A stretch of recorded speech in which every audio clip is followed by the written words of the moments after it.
All right, I want to do a review on a gate opener made by Topens. This is the AT1202.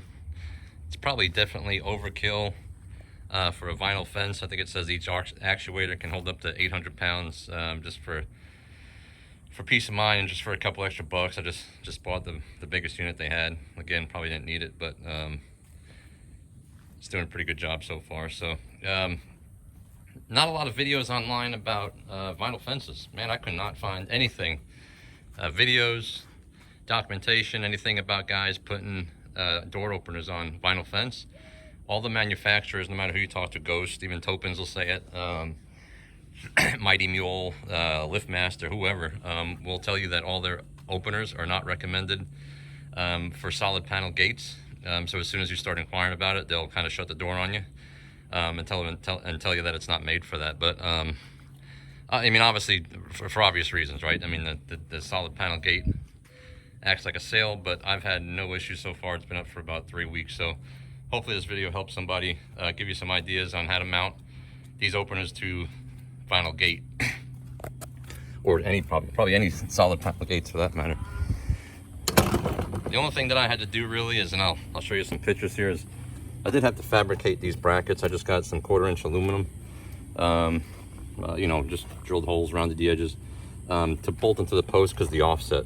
You'll see here, if I attempted to bolt this bracket that comes with Topens hardware kit here on the post, the offset would not be long enough for the actuator to open up more.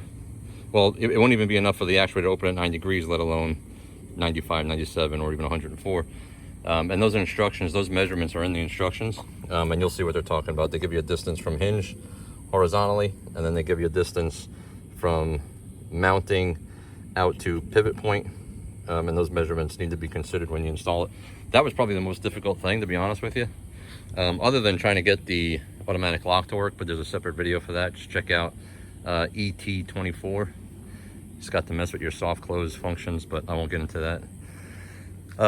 So other than the bracket, my other big question was, all right, well, how the hell am I going to mount this actuator on to the inside of the fence without drilling through it? I thought that would look tacky. Tried to make it look as clean as possible.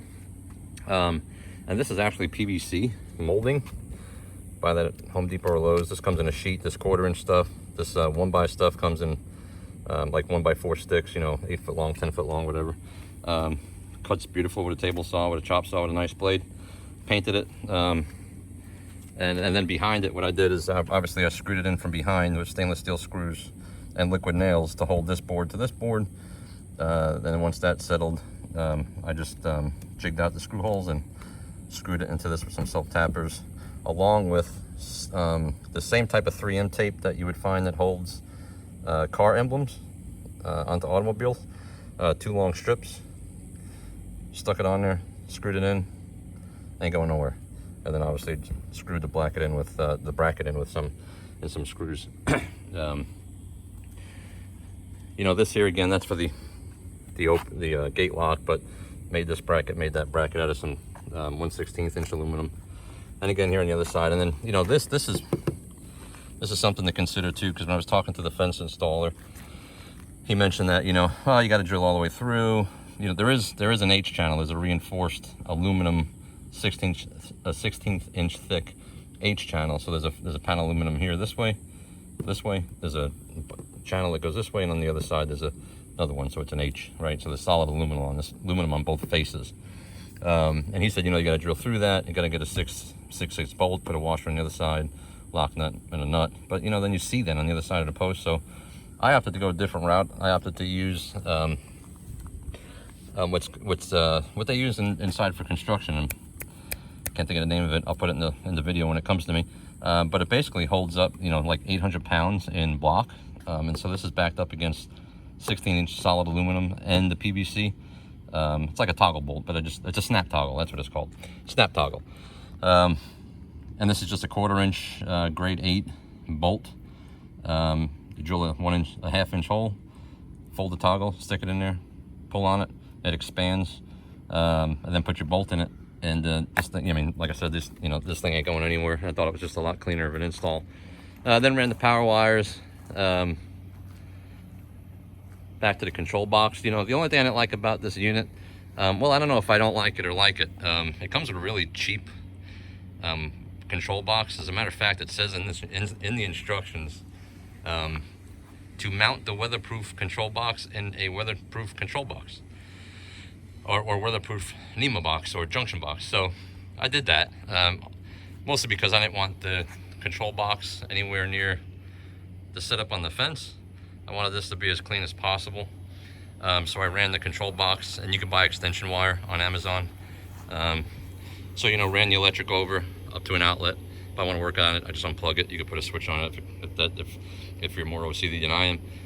Ran the wires up, and then here's the control box. And I'll show you a picture real quick of what it looked like before I got it in there. I basically cut out the bottom portion of this box. It looked like the top portion, the solid plastic there. I cut that out with a Dremel and a plastic cutoff wheel, only because I knew that I needed access for a radius to bend my wires up to where they were coming in at. And you know, this control box is well, anyway, back to this. You know, getting a little blurry here. Back to that, it just has a waterproof cover that would typically go on it with this little seal, but I didn't need that. You know, the bigger control box, it's a 12 by 12 made by Cantex. Get it at Home Depot, it's like 50 bucks. But you know, it gives you other room to do things, right? You could put your HomeLink control board on there. You know, you can, you know, you have plenty of room for wiring, obviously. Plenty of options, or room rather, for pigtails, instead of clouding up the board with trying to stick too many wires in there, which you never really want to do. You want to make a wire or a pigtail come out with it, and then make your junctions out here with some Scotch locks. You know, just, you know, I mounted this. I mean, that's just a regular house doorbell. $2 Amazon. You can buy the one from Topens, but you don't need it, and it's also not waterproof. Then these are these quick fittings I got on Amazon, just waterproof seal. And then that's a little buzzer I put on. I just hooked it up to the I think it was well, it was one of them. I can't think of it right now. It was either a buzzer or I think it was a buzzer, an alarm. I think it was the alarm trigger. So I hooked up this piezo buzzer, and I actually hooked up these cool strobe lights. Built that again out of PVC molding. And I did that because when I'm driving to the gate or driving away from the gate, all I gotta do is look in my mirror, look behind me to see if these things are strobing, and if I know they're strobing, I know the gate's working, or I know it's in motion. Obviously you'll see the gate in motion, but you know, when it's pretty slow at first, so it's just another visual deal, and plus it looks cool. So you know, so you can control it with these remotes that they give you, which I'll show you here. I got one in my pocket actually. You know, they give you these little remotes. They give you 2 of them. You know, if anything bothers me, I'm not crazy about the Fast and Furious green buttons. I'm not sure why they do that. You know, I'd be much happier if this was, I mean, if the whole thing was black. I mean, everything, right? Black buttons, black case. Just would look better, but whatever. So yeah, you could open the gate with the button.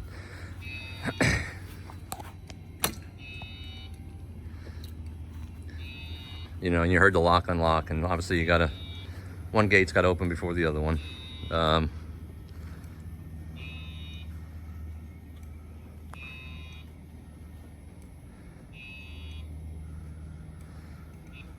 And no, you know, I thought I'd have a bunch of issues. It does get pretty windy over here.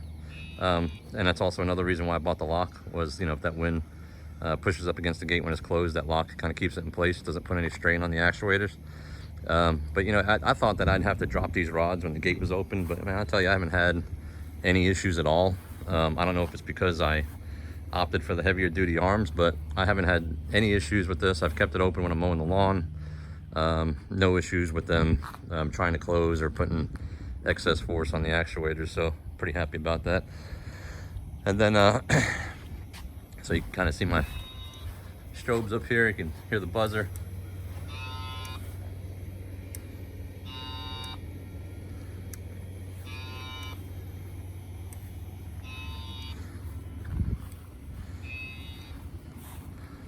And I'll show you how this locks. Just all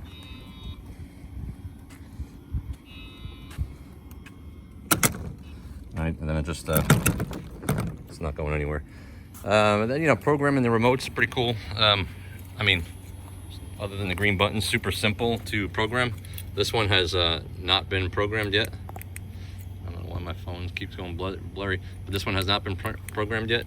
You just hit this learn button and press the button twice within 2 seconds, and wait till it goes back to double dashes, and it's programmed.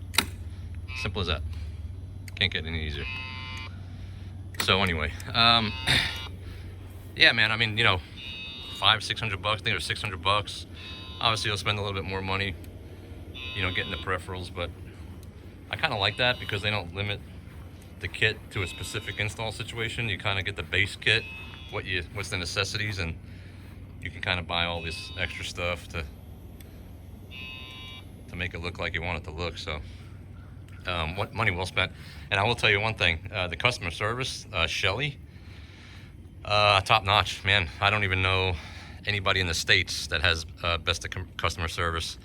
That group, they'll respond to your emails within 24 hours every time. I think I've emailed them probably 12 or 15 times, I think, you know, simply just because of, you know, specific wiring questions, and no issues with the unit at all, just specific questions, and they responded every time within 24 hours, if not within 12. So I'm real confident about that as well. If something was to go wrong, I know they take care of it. They really stand behind their product. So that's it, man. This is a gate opener on a double vinyl solid panel fence. It can be done. Hopefully this video helps out, get some ideas. If guys got any questions or anything like that, hit me up in the comments. All right, man.